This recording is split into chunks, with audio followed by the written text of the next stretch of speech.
Have you ever looked at a pivot table and thought, why did Excel fill down everything when I only wanted one column filled? Today, I'll show you how to selectively fill down item labels in a pivot table. Okay, let's get started.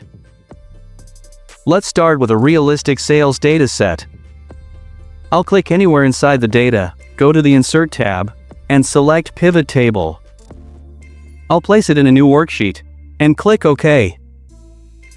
Now, in the Pivot Table Fields pane, drag Region to the Rows area, drag Customer below Region, drag Sales Rep below Customer, and drag Sales Amount to the Values area. To make each field appear in its own column, go to the Design tab on the ribbon. Click Report Layout, and choose Show an Outline Form. Excel creates the pivot table, but notice something important. Right now, the customer names are not repeated for each row. This can be confusing if you want to copy the pivot table, export it, or share it with someone else. So, your first instinct might be to go to the Design tab, choose Report Layout, and click Repeat All Item Labels. But here's the problem. When you repeat all item labels, Excel fills down every row field, including region. What if I only want to repeat the customer, but not the region?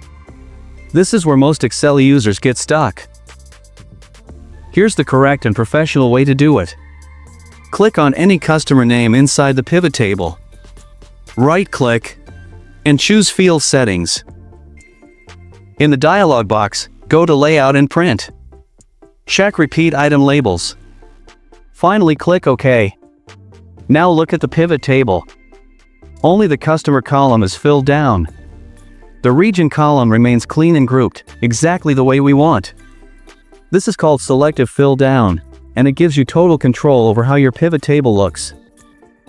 If this Excel tip saved you time, hit like, share, and subscribe to Easy Click Learning. Thanks for watching, and I'll see you in the next video.